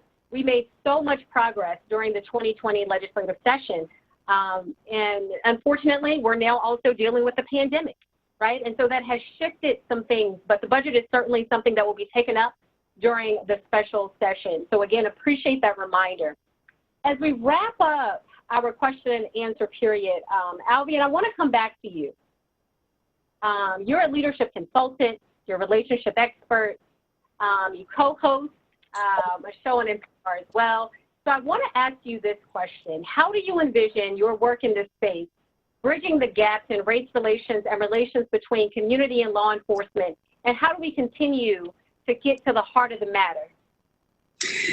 So that's a wonderful question. And because of the nature of what it is that I get to do professionally, I tend to think of things in terms of analogies, right? So relationships, though they may be seen in different ways, actually maintain very similar principles no matter where they are. And Dr. Underwood and I have this conversation quite often around the uniting principles of these engagements, so to speak. And there's a philosophy or a theory that I refer to called wet grass, right? And what that really is that when you get into an argument, partner, friend, professionally, wherever it may be, there are certain things that you will notice that when the match is struck in the conflict, that conflict with certain people immediately goes up in flames. And in other situations, it seems to fizzle out. And the reason why it fizzles out in certain relationships is because the environment is not such that it could be brought to a flame. What we're working to do through this relationship work, this consistent engagement, is to create wet grass where the community and the police are concerned. And that is to say, when things happen, and they will, because we are humans doing a very difficult job, that it's like striking a match, but you're dropping that match on wet grass. The grass is wet because the relationships are so strong that the conditions are not ripe for a fire. Being proactive in the investment, in the engagement, is the primary way or mechanism by which we provide environments that are healthy and strong so that we do not have these national conversations that suggest that all police are bad or all people of color are criminals or all these absolutes that serve none of us well. So ultimately, the goal is to do the work necessary in order to create the healthy environment and to change the climate and the conditions. And that cannot be done if we are not willing to lean into the discomforts and to be consistent about that. We can't look to check a box. And too often, when we're talking about legislation, too often when we're talking about funding, too often when we're talking about new policies, we are looking to check a box to say, this is what we did. And while all of those things are great, the question is, what are we doing in terms of the consistent effort? What are we investing in on a regular basis that allows for our people to continue to progress in this work that allows us to be better humans one to another, not better police officers, not better people of color, not better law enforcement agents, not better politicians, but how can we be better humans by the way in which we engage one with another? And that is constant work. And it can't be one of those things where we're just happy to be able to say we got the job done. It's the willingness to do the job consistently. Absolutely. Thank you so much for that and for that powerful call to action of doing the work consistently. I want to take a moment to thank you all for your thoughtful and thorough responses. This work isn't easy. We know that it takes each of us pushing from our respective positions to continue moving the conversation forward. At this time, I'm going to turn things over to Paul Taylor. So Paul, I do hope you're on the line with us this evening. Paul and I have been friends for several years now. I am intimately familiar with his efforts, but instead of me sharing his story, I want to turn things over to Paul to share his own story and offer us some next steps in the conversation on racial equity and policing reform. So Paul, are you there? I don't believe Paul is with us, Tracy. So what I'd like to do is go ahead and talk about those next steps. What we know for sure is that it's not enough to just be not racist. We must actively be anti-racist. We must not be complicit in advancing white supremacy, but we must be all about building those relationships. And as Alvian talked about, building that wet grass and building those conditions so that when a match is striked or strucken, it falls on that wet grass and it fizzles out into steam. And so I just want to thank all of the panelists. We had Ziana Bryant there, a student, an activist. We had faith leaders. We had law enforcement officials. But this is not the last conversation. And so this was a public conversation where anybody could submit a question and we could just have a conversation to get to know each other and start that relationship building. But most importantly, the conversations will continue.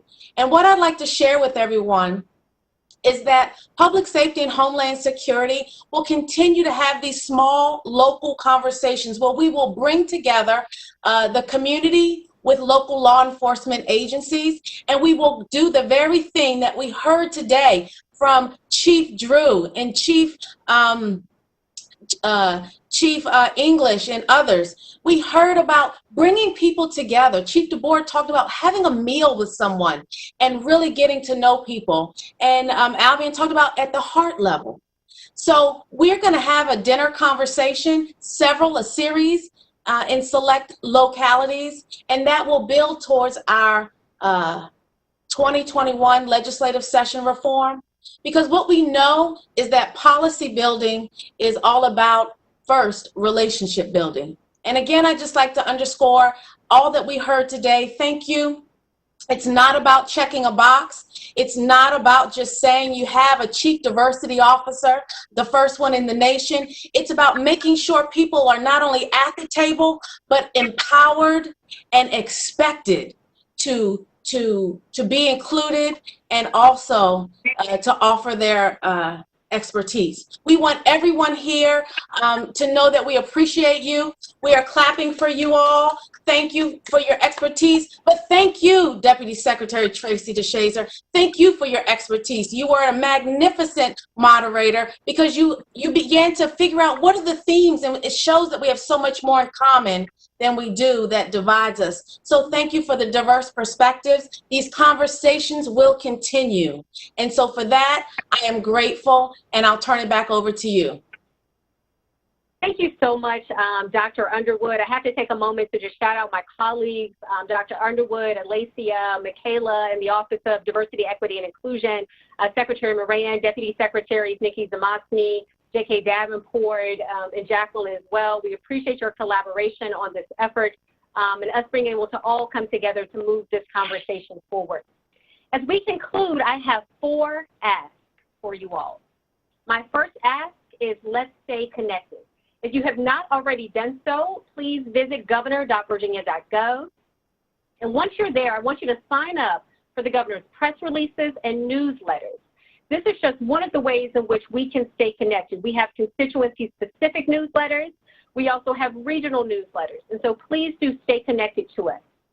The second thing that I want you to do is contact us. Each of us is accessible, and though we do receive a significant amount of correspondence, I cannot underscore that, we will do everything that we can to address your questions and dialogue around joint solutions. The third thing that I want you to do is mark your calendars for August 18th.